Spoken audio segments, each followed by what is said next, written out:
Salut les amis, j'espère que vous allez bien. Très content de vous avoir encore une fois sur Enonye School et sur ma chaîne YouTube perso Ekwe Afanu. Donc, merci beaucoup aux abonnés, merci aux commentaires. Je fais vraiment coucou à tous ceux qui m'ont envoyé des commentaires, à Moussa, à Joseph. Merci beaucoup pour la force.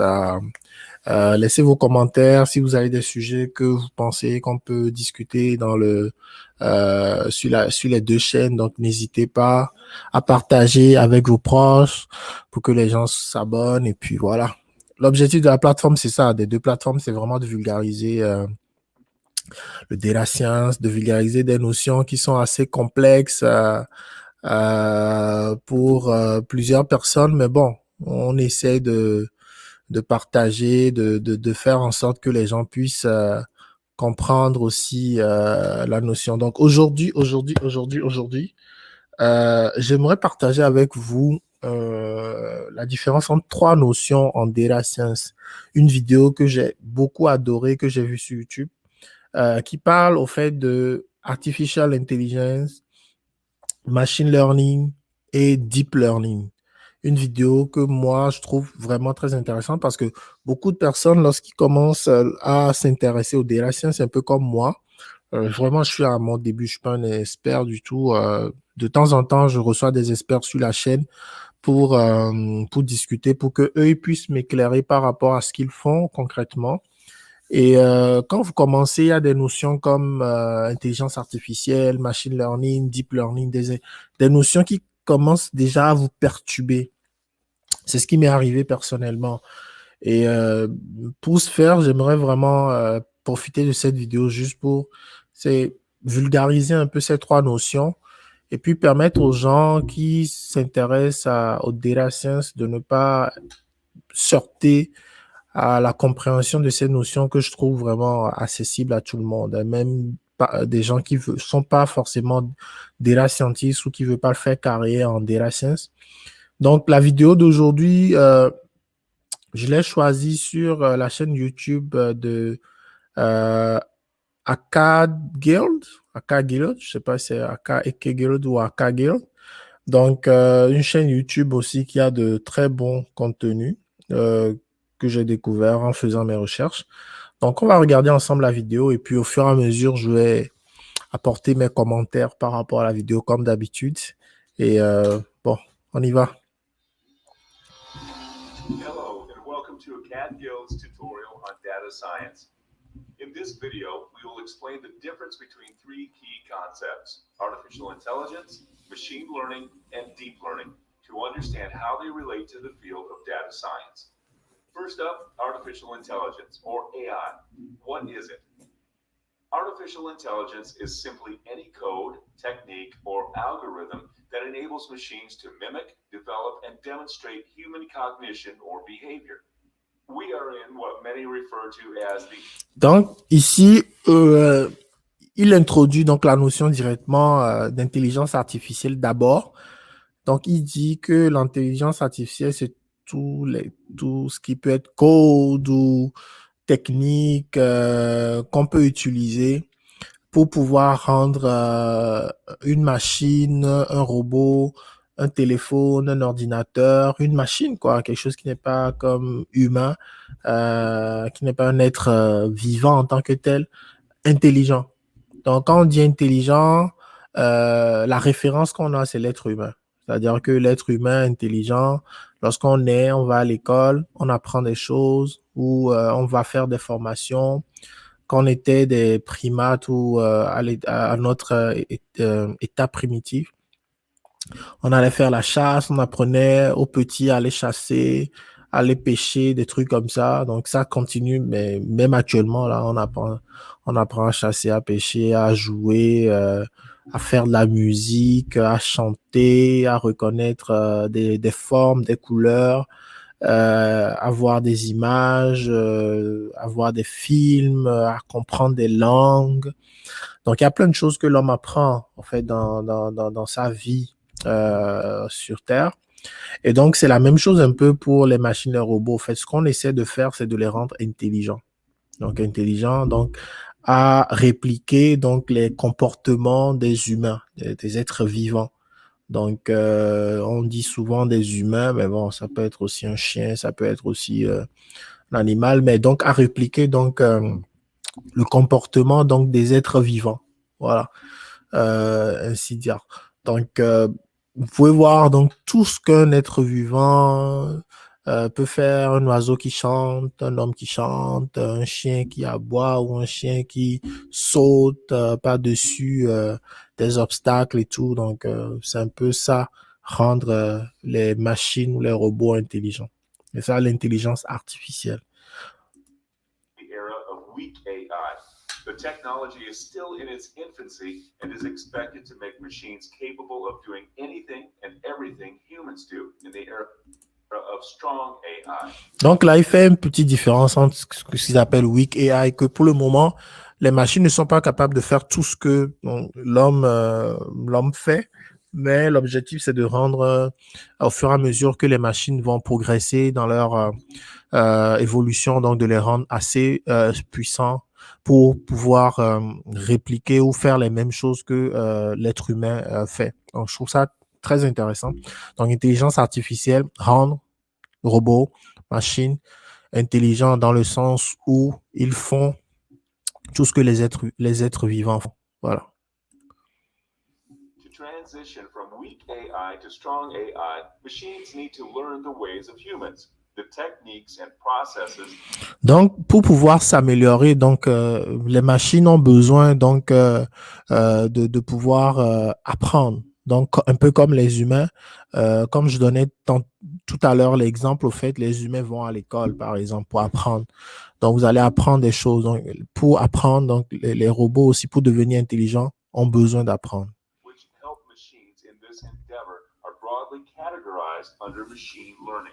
Donc, ici, il dit toutes les techniques qui permettent donc aux machines, donc les techniques, les process qui vont permettre aux machines, aux robots, à l'ordinateur d'être intelligents ou de pouvoir répliquer les mêmes comportements des êtres vivants.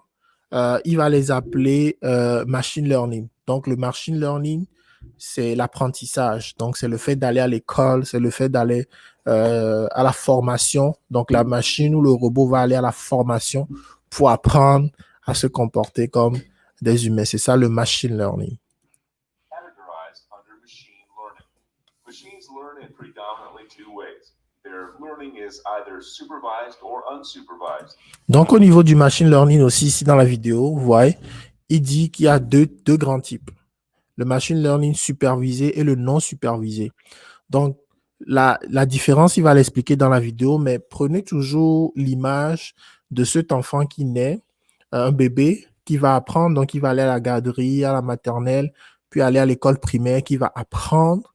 Donc, pour apprendre, donc, on va utiliser une technique supervisée où le professeur est là, lui donner des cours magistraux. Et on a aussi des cas où l'élève donc va être tout seul, par exemple préparer un exposé, va faire des recherches où le professeur ne sera pas toujours là. Et après ces recherches, il va venir présenter à la classe donc ce qu'il a trouvé par rapport à ses recherches tout seul sur Google ou sur Internet. Il va faire ses recherches tout seul. Donc, on appelle ça de machine learning non supervisé. Il y a un troisième type, mais dans la vidéo, il parle juste des deux types. Donc, on va vraiment s'arrêter juste aux deux types. Okay? Dans une autre vidéo, on va parler des différents types de machine learning. In supervised learning, machines learn to predict outcomes with help from data scientists.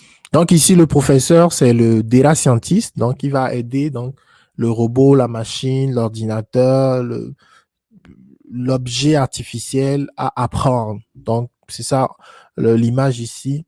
Le professeur est là, donc c'est le data scientist et on a comme des enfants aussi, comme pour faire une image de l'école où le robot est parti pour apprendre. In unsupervised learning, machines learn to predict outcomes on the go. Donc ici, par exemple, vous voyez, au niveau de l'apprentissage non supervisé, ce qu'il dit, c'est que le robot apprend tout seul. Donc, le robot va apprendre tout seul en reconnaissant des patterns donc dans les données. Donc, c'est ce qu'ils disent dans la vidéo, qui est intéressant parce que vous voyez que la différence, elle est la même au niveau de l'école aussi, c'est-à-dire que l'enfant va apprendre de manière magistrale, c'est-à-dire avec le prof devant, la lecture, la conjugaison, etc. Mais aussi, il y a une partie de notre apprentissage qui se fait tout seul. C'est-à-dire que moi, je sais qu'on dit, ah, tu reçois l'éducation de la maison, mais aussi il y a l'éducation aussi de l'extérieur. Donc, il y a des choses que tu vas apprendre tout seul dans ton environnement en fonction de comment tu vas grandir, tu vas évoluer. Mais il y a aussi l'éducation des parents ou du professeur qui reste aussi là. Donc, c'est un mélange. Donc, il y a le machine learning supervisé, le machine learning non supervisé. Supervisé, il y a un superviseur et non supervisé, il n'y a pas de superviseur. Les gens vont aller plus en profondeur, les experts, j'espère qu'ils vont commenter dans la vidéo pour dire que dans le supervisé, c'est-à-dire qu'on a des données qui sont labellisées, donc on a le Y, et dans le machine learning non supervisé, on a des données non labellisées, donc comme le clustering, etc. Donc, c'est des notions que les gens qui connaissent vont aller plus en profondeur, mais vous, prenez juste en note qu'on a ces deux types-là de machine learning. Et après, dans d'autres vidéos, on va rentrer plus en profondeur. C'est vraiment la vulgarisation, l'objectif. Patterns in input data. When machines can draw meaningful inferences from large volumes of data sets, they demonstrate the ability to learn deeply. Deep learning requires artificial neural networks, ANNs, with Donc, au fait, ici, il fait un parallèle. Il dit le deep learning, c'est toujours dans l'apprentissage, dans le machine learning. Donc, le machine learning, c'est l'apprentissage. Mais le deep learning, comme l'enfant qui est à l'école, c'est plus un apprentissage qui est plus profond. C'est-à-dire que l'enfant va apprendre, mais là, il devient un expert. Moi, je fais toujours l'analogie avec euh, le PhD, le doctorat. Parce qu'au niveau du doctorat, c'est vrai que vous avez un encadrant et tout, mais en tant que doctorant, il y a plein de découvertes que des gens ont fait au doctorat tout seuls parce que ils sont partis en profondeur sur un sujet. Et donc, l'objectif ici du deep learning, c'est que le robot ou la machine va utiliser un peu les mêmes fonctionnalités à peu près des neurones, donc du cerveau, pour pouvoir apprendre donc les choses qui sont très, très complexes. Il y a plein d'exemples, hein, plein d'exemples qui existent, comme des fois reconnaître l'écriture à la main, c'est l'exemple qu'on donne la plupart dans les vidéos, la reconnaissance d'images, qui est très, très, très aussi utilisée par la technique qu'ils appellent les réseaux de neurones qui est à l'écran, donc il appelle Artificial Neural Network, qui sont utilisés. Donc, le deep learning, au fait, pour revenir donc à notre sujet, c'est vraiment ça, c'est qu'à un moment donné, la machine veut aller creuser plus profond et donc va utiliser donc des techniques plus complexes.